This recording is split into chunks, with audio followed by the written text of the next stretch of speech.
Tudo bem, pessoal? Sejam bem-vindos ao canal do Sem Perfil. Bom, eu fiz um vídeo, o meu último, no qual eu disse assim: olha, eu estou aqui comentando esta fala absurda deste ser intelectual de esquerda para mostrar o quanto eles falam besteira, e eu estou usando esse projeto de lei que ele está defendendo aqui, ou que ele está criticando, apenas como pano de fundo. Não estou falando, não estou emitindo juízo de valor sobre o projeto de lei. Bom, incapazes de defender os absurdos que o intelectual esquerdoloide falou, vieram discutir aquilo que eu falei que era só pano de fundo, o tal projeto de lei. E teve um que ressuscitou aí, né, o Gado Van Doido, que chegou a tecer comentários.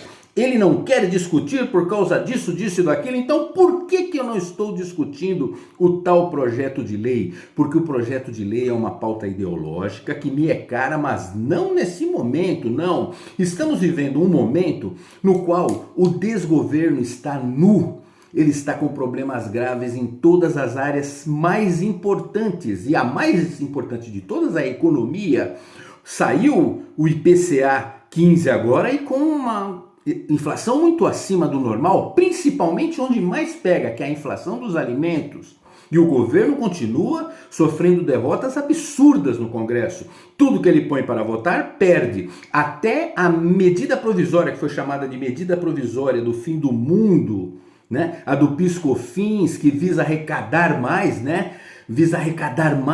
Gerou problemas graves, gerou problemas com o comércio, com o agro, até com a indústria. O presidente do Conselho Nacional de Indústria, que estava com o governo lá na China, saiu e falou: não, se vai editar essa medida eu tô fora, e abandonou a delegação e veio embora. E a pressão foi tanta que até o Capacho, o Rodrigo Capacho, falou: vou devolver a medida provisória, coisa que é muito rara, né?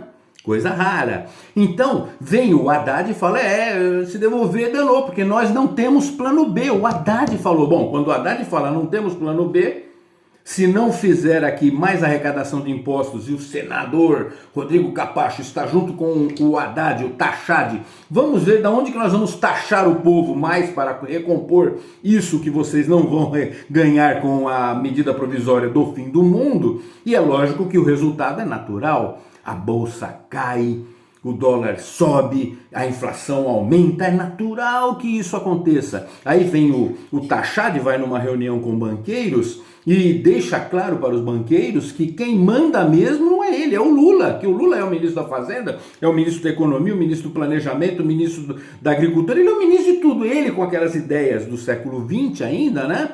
Ele que manda em tudo, e o Taxade deixou isso claro, e o resultado não podia ser outro. Expectativa de juros futuros explodindo, bolsa caindo, dólar subindo, dinheiro estrangeiro saindo aos bilhões dos investimentos no Brasil, é natural. E com a economia indo pro saco, né, o governo fica nu. E aí tem a pauta da corrupção. O problema, o leilão do arroz, né, que foi anulado por causa de denúncias gravíssimas, porque as empresas que estavam vendendo não tinham capacidade técnica. Na hora que eles assumem isso, que não tem capacidade técnica para vender e a capacidade financeira para vender, a gente descobre, pelos poucos jornalistas que ainda fazem jornalismo, que olha, cancelaram o leilão do arroz, mas essa empresa, uma delas, já tinha vendido milho. Porque cada enxadada que der na área da corrupção nesse desgoverno é um monte de minhoca que sai. Não tem jeito. Então, no meio desse escândalo gigantesco, CPI já está com mais de 130 assinaturas para ser feita uma CPI do arrozão, né? E no meio desse escândalo todo, né, o Lula dá mais entrevistas e fala um monte de besteira sobre o mercado, e a bolsa cai e o dólar sobe. Aí ele fala mais um monte de besteira, o Taxade fala mais um monte de besteira e a bolsa cai e o dólar sobe. Então, no meio de denúncias de corrupção, no meio de problemas econômicos graves, vem o Estadão também e começa a soltar um monte de demonstração de que existe um gabinete do ódio, aquilo que eles tanto diziam, acusavam o adversário e nunca conseguiram provar. Vem o gabinete do ódio com um monte de evidências e provas, né? Tem até uma moça lá que relatou como é que funcionava o gabinete do ódio desde as eleições. E no meio disso tudo, né, dessa confusão toda, que o pessoal não tem mais como defender, vem o ministro do Lula e é denunciado, e é feito, né? Ele é indiciado por corrupção e mais um monte de coisas, a ponto de que o pessoal da própria Globo News, né, o pessoal da Globo, jogou a toalha. Quer ver? Aqui no canal do Advogado da Terra Plana, tem um short muito interessante aqui com a Daniela Lima. É ela que está falando, vamos ouvir? Vamos escutar Daniela Lima. Atenção, é uma semana horrorosa para o governo, depois do cancelamento da licitação do arroz, de uma derrota no Congresso Nacional, imposta inclusive com a ajuda de fogo interno. E tem que se fuder, acabou! Agora, fogo uma interno. nova crise, o ministro Juscelino Filho foi indiciado pela Polícia Federal. Quem diria? Informação confirmada aqui ao Fábio Amato e a mim, por integrantes da corporação, por diversos crimes.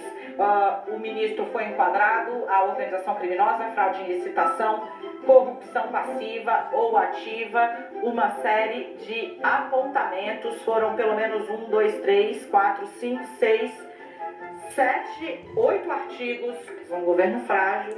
Governo frágil. Que a gente já não consegue mais, Valdo Cruz, esconder. Esconder. Me dá licença. Um governo frágil que a gente não consegue mais esconder. E desde quando é função da imprensa esconder que um governo é frágil ou esconder irregularidades do governo? Mas nós sempre soubemos que era isso que ela e a Globo estavam fazendo, né? Sempre soubemos. Então, se eles mesmos estão dizendo isso, quem sou eu para negar? Mas no meio dessa bagunça completa, eis que surge um assunto novo, e isso é que é o grande problema que eu falo. Este é o grande problema que eu estou falando. Ó, notícia do próprio Globo. Governo Lula lavou as mãos sobre PL do PI. É ruim falar, né? Aqui porque o pessoal corta o vídeo. E orientou o PT a aprovar urgência. Então, veja só. No meio desse caos todo, o próprio PT determinou que a bancada aprovasse a urgência do decreto. Do projeto de lei. Com que finalidade, afinal, se eles são tão contra o projeto de lei? Porque eles queriam que adiantasse a urgência, que a discussão acontecesse. Por quê? Porque eles querem desviar a atenção, eles querem roubar aqui o negócio e falar, pega ladrão, apontando para o outro lado. Isso é só cortina de fumaça. Esta pauta me é interessante? Sim, me é importante. Porém, no momento, nós temos que dar importância aos outros problemas. O governo está nas cordas, o desgoverno. E por causa de pautas econômicas, por causa de problemas de corrupção, né? É esse o problema que nós temos que bater agora. Nós não podemos nos dividir e irmos para esta área. E então isso daqui é só ração ideológica para a militância esquerdista. Eles estão desviando a atenção para este assunto para que você não veja os reais problemas econômicos e de corrupção desse desgoverno. É simples assim. É por isso que eu não estou querendo discutir este assunto. Não é o momento. O momento é de concentrar forças no problema que realmente importa. O problema agora é realmente imprensar o desgoverno nas cordas e esmurrar o quanto puder, porque ele está quase de joelhos, né? Ele está de joelhos, não tem nem como se defender. Os parceiros normais já estão pulando fora do barco, a rataiada está pulando fora. Vocês na Globo News, um monte de gente batendo, o Estadão batendo, o próprio Rodrigo Capacho devolvendo MP, né? Então, este é o problema. Então não entrem nessa discussão. Isso é besteira, isso é cortina de fumaça. Então é isto daí. Valeu, gado Vandoido, por reaparecer. Nós sabemos que você reapareceu porque na verdade você nunca sumiu, né, gadinho Vandoido? Tá bom? Até a próxima aí, pessoal.